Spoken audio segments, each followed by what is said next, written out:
welcome back to a brand new episode of Mushroom Programming. In today's episode, I'll be showing you the pwd or the pod command. The pwd command is used to simply print the current directory that you're working on. So to do it, all you need to do is simply type in pwd and you get that I'm currently under users and then David Bullis. So what we can do just to experiment a little bit is let's maybe go to cd and then movies. So we're over here. Let's print any of these movies. And if I just type in pwd again and click enter, you can see that now I know that I'm in users, Dave Bullis, and then movies. Let's quickly have a look if that's correct or not.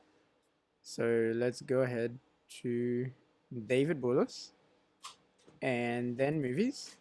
And we can see that we're printing the same the same files that are present here.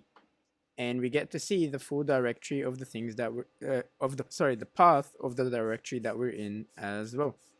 Thank you so much for watching, and I hope that you did enjoy this episode.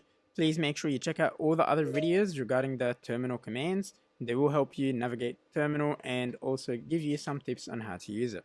Thank you.